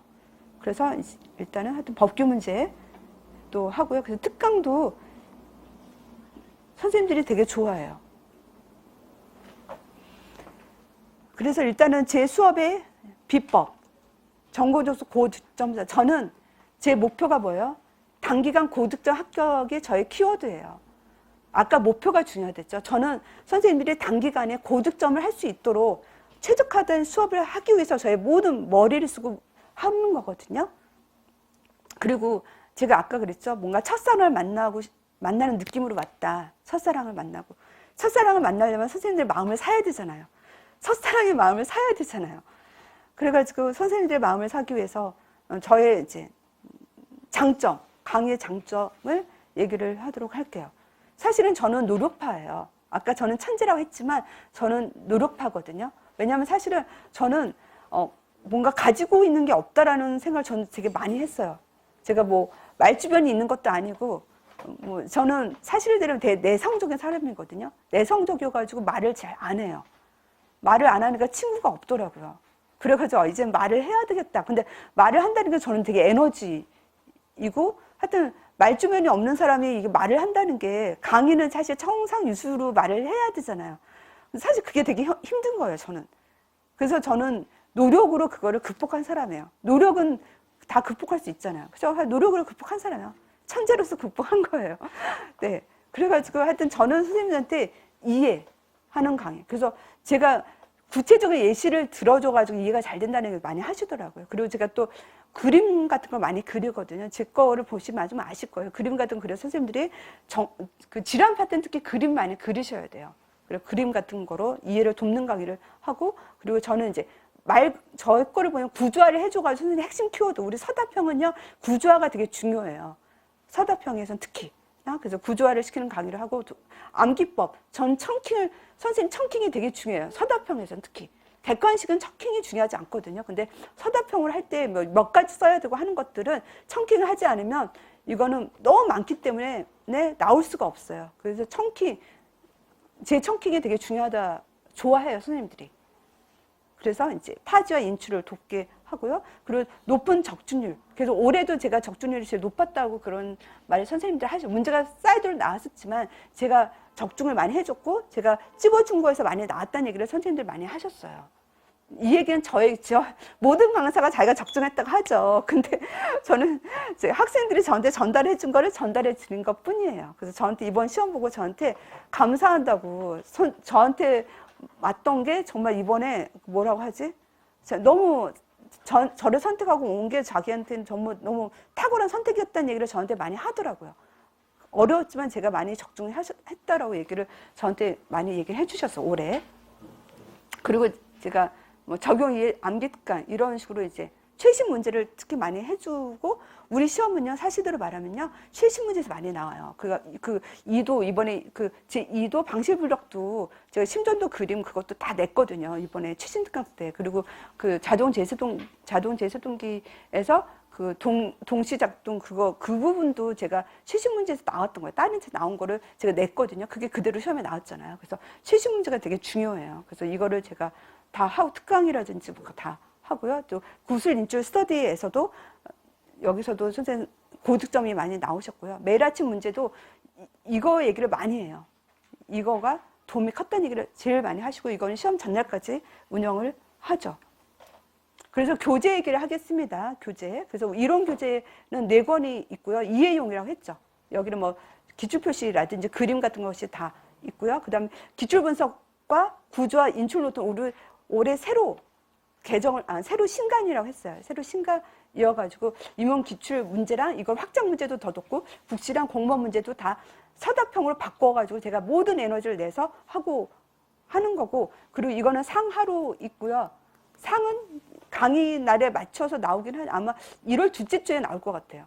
둘째 주. 지금 내가 아직 만들고 있거든요. 거의 지금 4분의 1 정도가 좀 남았어요. 하는 또 에너지를 많이 투입하기 때문에 이것도 아마 3월 초 정도에 나와요. 3월 초? 3월 초 하면 2월 초 정도에 나와요. 3월 초? 2월 초 정도에 그때 정도 나오고, 선생님들 아마, 제가, 기출문제는 지금 제가 그 얘기는 기출 플러스 상하를 말을 하는 거예요. 상하를 말을 하는 거고요. 그리고 이제 아까 구조화라 인출노트, 이거는 1월 초에 나와요. 그래서 매일 아침 문제를 인출노트에 다 넣었어요. 선생님들이 되게 좋다고 해가지고 넣고, 다시 말하면 이 기출 플러스 이거는 제가 에너지를 많이 냈다는 거 넣어가지고 선생님들 학습하기 좋게 이제 구조와 첨킹까지도 넣어가지고 바로 이제 외울 수 있도록 했다라고 하는 거 서답형을 했고, 인출표도 시간이라고 했었죠. 한 권으로 요약해가지고 외워야 될 부분을 키워드를 내가 표시를 다 해드렸어요. 정감을 한 권을 만드는 이 작업이 올해 제가 되게 힘들었어요. 이거 만드는데 되게 많이 힘들었거든요. 그렇지만 이게 제가 힘든 만큼 선생님들한테 도움이 컸다는 얘기를 많이 하시고 있어요. 출간이죠. 이거는 거의 다 강의 날에 맞춰서 출간이 되어진다라고 보시면 돼요. 그래서 이제 1, 4월 기본 이론 강의는 지역사회 가장 중요한 과목부터 시작을 해가지고 질환 파트는 좀 뒤로 가죠. 정신 여성은 2월 달에 하는 거고요. 그래서 기본 이론반의 그 내용 구성을 아까 제가 설명을 드렸죠. 설명을 드렸으니까 넘어가겠고요. 교재 설명도 끝났고요. 이제 서답형 시험에 대한 얘기를 좀 할게요. 우리는 기입형하고 서술형이 나온다고 했고요. 기입형은 2교시 1에서 4문제가 기입형이고 3교시 1에서 2문제가 기입형이 돼요. 그리고 나머지 서술형은 2교시 5에서 12문제랑 3교시 3에서 11번 문제가 서술형이 되고, 근데 서술형에는 문제가 보통 3개 정도가 서술형에 들어가요. 그래서 보통은 서술형의 한 문제는 기입형이 돼요. 한두 문제는 기입형이고 서술형이 되는 거는 한 2문제나 한 문제가 서술형이 돼요. 그러니까 기입형이 조금 많아요. 키워드. 우리가 기입형이라고 하는 것은 진단 이름을 쓴다든지 뭐 연도를 말한다든지 몇 세를 말한다든지 그런 것들이죠.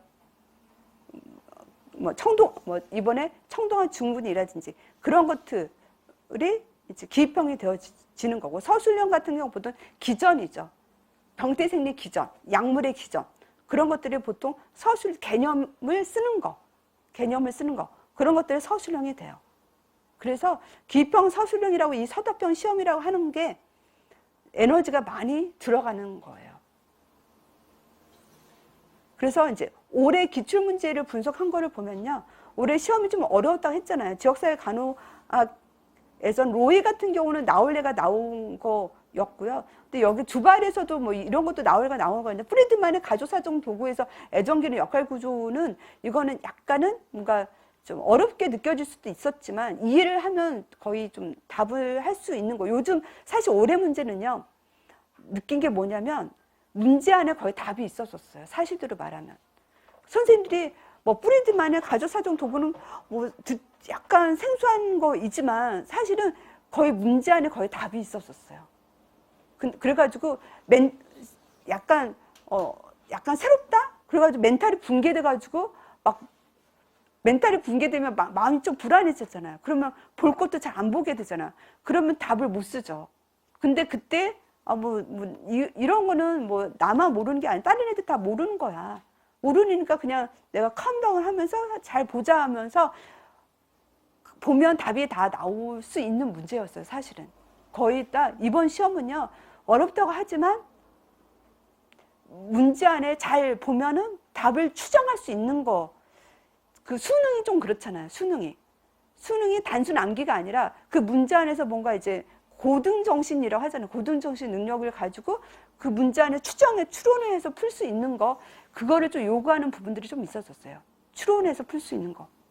근데 내가 단순히 항상 암기를 해야겠다라고 극복해서 이해하지 않고 그러면 조금 좋은 점수를 맞기가 좀 쉽지는 않은 거예요. 그래가지고 우리가 그 추론하는 능력 같은 거, 이해하는 능력을 키우는 것도 되게 중요해요. 면접에서 중요해요. 면접에도 그게 되게 중요하거든요. 그리고 우리 시험에도 약간 그런 것들을 좀 요구하는 걸로 좀 가고 있다라는 생각이 들었어요. 출제자가 젊어지고 있군. 제가 느꼈던 출제자가 젊어지고 있구나. 젊어지고 있으니까 문제를 약간 고등정식으로 추론할 수 있도록 하게 하는 문제를 좀 썩는구나 라는 생각이 좀 들었어요. 그랬고 그 다음 뭐 여기 학교보건 법 문제가 나왔고요. 뭐 블랙아웃이라는 것도 나왔고 정신간호학. 그 다른 애도 뭐 여기서 보면요, 유도분만에서 뭐 비숍 촉도라든지, 그리고 유도분만, 이거는 나올 애가 아니었거든요. 그렇게 어디서 나오지도 않은 애가 나왔어요. 어디에도. 그래가지고 근데 이게 자궁경부 계대가 답이었는데 사실은 우리가 그 옆에가 뭐가 있었냐면 자궁경부 계대와 소실이 있었었어요.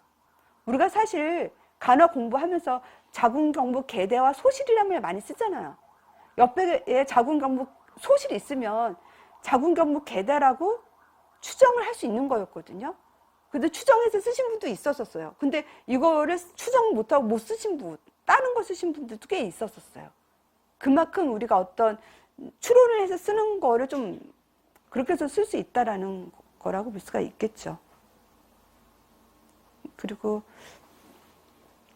뭐 선자선 담도 폐쇄라든지 2차 뭐 방광 요가 역류라든지 이거는 약간 뭐 카사이 수술 이런 것들은요 이번에 질환 파트가 약간 중요하지 않은 부분에서 나왔어요. 이런 것들은 사실은 국시에서도 다룬 것도 아니고 그 주변 시험에서 거의 나오지 않은 부분이 나와가지고 선생님들이 어려웠는데, 근데 선자선 담도 폐쇄 같은 경우 우리가 이제 황달 파트에서 추정해서 거의 쓸 수 있었던 문제였어요.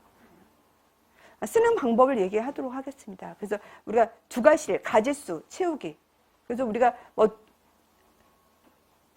여기서 보면요, 가지수 채우기 쓸 때는 뭐 근거 기전, 키워드 중심으로 쓰는 거죠. 왜 키워드 채점이라고 했었잖아요. 키워드 채점이기 때문에 키워드 중심으로 외우고 키워드 중심으로 쓰는 거고요. 가지수 뭐 세 가지를 이번엔 뭐 세 가지 쓰라고 나오진 않아요. 두 가지. 두 가지 쓰라고 하는 건 나왔긴 하지만 다른 때는 뭐 세 가지 쓰라고 두 가지 쓰라고 그런 게 있거든요. 그럴 때는 뭐 첫째, 둘째, 셋째를 다른 개념으로 써야 되는 거 이제 기본이죠. 다른 개념을 쓰라는. 여기에서 보면 부목의 효과를 쓰라고 하면 부목의 효과가 뭐 여기에서 보면 다른 손상. 우리가 이제 이게 부목은 언제 써요? 보통 골절일 때 쓰거든요. 우리가 뼈가 골절이 되면 뼈 안에 신경하고 혈관이 있어요. 부목은 뭐예요? 움직이지 않게 하잖아요. 움직이지 않게 해가지고 그 주변에 있는 신경 혈관이 손상되지 않도록 하는 거. 그리고 우리가 신경이 손상이 되면 뭐가 돼요? 통증이 생기고, 혈관이 손상이 되면 출혈이 생기고 부종이 생기잖아요. 그거를 경감하는 거. 그거 있고, 둘째는 뭐 폐쇄성 골절이 개방성 골절이 악화되지 않는 거. 서로가 다른 개념이잖아요. 세 가지 쓰라고 하면 다른 개념을 쓰면 되는 거예요. 그런 거고, 그 다음에 이제 6단계 학습 방법을 이야기하도록 하겠습니다. 6단계 학습 방법은 우리가 공부 방법이 되게 중요하거든요.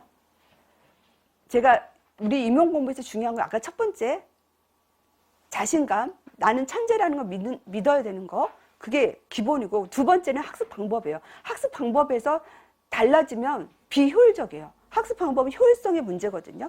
효율성의 문제. 그래서 제가 오랫동안 공부를 했잖아요. 그래서 어떻게 공부를 해야 효율적인 학습이냐라고 하는 거. 그래서 첫째는 아까 우리가 숲과 나무를 같이 봐야 된다고 했었죠. 숲과 나무. 그래서 우리가 이제 그 이론서를 읽는 거는 이론서를 보는 건 나무를 보는 거고, 그리고 목차라든지 기출분석 리스트가 있잖아요. 그 제 책의 이론서 앞에 목차가 있거든요. 그리고 기출분석 리스트가 있거든요. 그래서 그거를 보면 전체 흐름을 파악을 하는 거예요.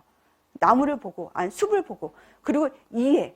우리는 사실은 우리가 인출이라고 하는 거 암기를 해야 인출이 되는 거잖아요. 근데 이 암기는 이해를 바탕으로 하지 않으면 안 돼요. 이해하지 않으면 이게 무너져요.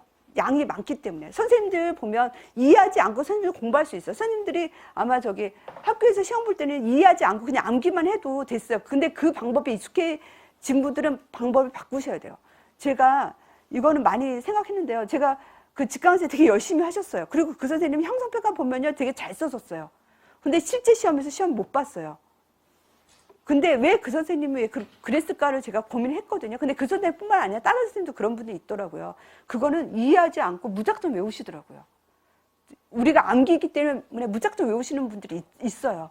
근데 이해하면서, 이해가 뭐냐면요, 내가 단어를 보면서 모르는 단어가 있으면 그 모르는 단어를 꼭 찾으셔야 돼요. 저 같은 경우도 모르는 단어는 꼭 표시를 해가지고 저녁에 밤에 그 모르는 단어 한꺼번에 찾거든요. 그 모르는 단어를 한번 계속 찾는 시간이 너무 소모가 돼요. 그래가지고 모르는 단어는 다 하고 나서 저녁에 한꺼번에 다 찾으셔야 돼요. 표시를 한 다음에. 전 물음표를 하고 찾거든요. 그래가지고 이해를 꼭 하셔야 돼요. 모르는 단어가 나오면. 그래가지고 거기에서 그래서 어려운 개념이나 단어는 지금 챗 GPT가 너무 잘 나와 있잖아요. AI가. 이거를 적극 활용을 하셔야 돼요. 얘가 너무 그 개념을 분류도 잘해주고 너무 잘해주더라고요. 그 챗 GPT를 활용하셔가지고 꼭 이해를 꼭 하셔야 돼요. 너무나 좋은 우리의 그 AI가 우리를 있는 거예요. 도와주는 애가 있는 거예요. 그렇지만 AI가 100% 맞지는 않아요. 100% 맞지 않는 거 아시죠? 내가 보기에 한 90%는 얘가 좀 맞는데 5에서 10%는 얘도 오류가 있더라고요. 이게 짬뽕을 하니까. 짬뽕을 하고 해요. 그래가지고 오류가 있다는 건 알지만, 그렇지만 공부하는 데 큰 도움이 되니까 이걸 이용해서 공부를 하는 게 되게 중요하고, 아까 구조화가 되게 중요하겠죠. 우리가 방대하기 때문에 그 흐름을 가지고 구조화를 해서 공부를 하셔야 되고, 구조화는 제가 수업 때 많이 구조화를 해드리고, 그리고 우리가 인출이 되게 중요해요. 인출. 공부 마무리는요, 이게 되게 중요한 말을, 내가 중요한 말을 빨간색으로 한 거예요. 공부 마무리는 이전에 공부했던 부분에 문제 답을 쓰는 시험 보기가 마무리가 된다는 거예요. 이게 되게 중요한 얘기예요. 내가 그래가지고 내가 아까 그래서 내가 형성평가를 계속 수업에 넣었잖아요. 그리고 매일 아침 문제도 계속 넣었잖아요. 선생님이 공부하시고 이거를 답을 쓸 수 있으셔야 돼요. 그게 공부의 마무리라는 거라고 보시죠. 그렇지만 선생님들이 양이 많기 때문에 이걸 답이 바로바로 안 나와요. 답이 바로바로 안 나오거든요. 그렇지만 좌절하지 말고 계속 하다 보면 나와요. 그래서 내가 진짜 11월에 그 선생님이 정말 못 썼어요. 직강생인데 10월에도 못 쓰는 거예요. 근데 내가 얼마나, 그것도 한 명인데. 사실 그분 한 분이었는데 그분은 저 나이가 2살 많으셨거든요. 근데 직강생이었는데 못 쓰시는 거예요. 11월에도. 근데 그분이 합격했어요. 그래가지고 내가 지금 못 써도요, 실제 시험에는 쓴다라고 생각하는 걸 믿으셔야 돼요. 그래서 하여튼 인출 마무리는 쓰는 거예요. 그렇지만 초기에는 전반기 인출이 잘 안 돼요. 안 되지만 포기하지 않고 계속. 그리고 천재는요, 포기하지 않는 사람이 천재예요. 누가 천재예요? 포기하지 않는 사람이 천재인 거예요. 그리고 자기와, 그래서 우리는 아까 90분 안에 문제를 써야 되잖아요. 답을 써야 되잖아요. 그렇기 때문에 자기화가 되죠. 딱 물어보면 딱 답을 할 수 있는 거. 그 정도로 목표는 그래요. 사실 자기화되는 게 쉬운 게 아니죠. 쉬운 게 아니죠. 그렇지만 그게 목표이고, 또 망각하죠. 우리 시험 망각해요. 인간이기 때문에 망각하는 자연스러운 거 있는데, 우리가 고민하면서 찾아보는 것이 가장 효과적이에요. 고민하면서. 그래서 우리가 고민하지 않고 외운 거는요, 무너져요. 그렇지만 내가 이게 뭘까 하고 고민하면서 답을 쓰고 했던 것들이 특히 실제 시험장에서 장기 기억으로 가는 거거든요. 장기 기억으로 가려면 고민을 하셔야 돼요. 효과적이고, 그 다음에 이게 마지막이에요. 스터디 방법. 그래서 아까 스터디는 인출의 정확성 교정만의 스터디고요. 이론서라든지 문제 스터디, 특히 별 2하고 3개는 꼭 하도록 하는 거. 우리 시험은 정확성이거든요. 정확성과 자동화 하도록 스터디를 해야 되고, 또 격려하는 게 가장 중요해요. 감정은 전염이 돼요. 그래서 저는 사실은 항상 제 딸이 그러더라고요. 엄마는 항상 저는 업앤다운이 없어요. 저는 플랫하거든요. 그래서 항상 애들 보면 되게 밝은 모습으로 애들한테 대하려고 항상 노력을 해요. 그래서 저희 딸이 저를 되게 좋아해요. 엄마는 항상 전화를 받아도 기쁘게 받는다고. 업앤다운이 없다고. 왜냐면 제가 왜 그러냐면 내가 즐거워야 애들이 즐겁다는 생각이 들어요. 그래서 항상 내 마음을 즐겁게 해야 애들이 즐거우니까. 제가 즐거워야 선생님도 즐겁잖아요. 그래서 저는 이제 그런데 이렇게 노력했는데도 제가 제 모습을 보면 표정이 왜 저럴까 저 좀 그런 생각 같긴 하지만 제가 즐거운 표정을 하려고 노력을 많이 하거든요.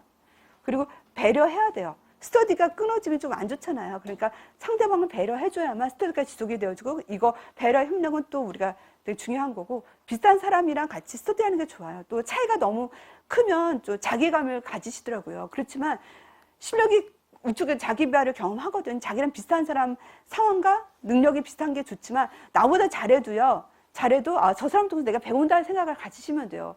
저는 사실 저보다 더 잘하는 분들이라든지 뭐 그런 분들, 저는 직강생들한테도 배우거든요. 저보다 막 EQ가 좋고 사회성이 좋고 또 저보다 또 잘하시는 분도 있잖아요. 그 사람도 저 그런 거 되게 배워요. 그래서 배운다고 생각하시면 그렇게 스트레스를 안 받아요. 근데 경쟁자라고 생각하면 스트레스가 되거든요. 그렇지만 내가 배운다라고 생각하시면 극복할 수 있는 거죠.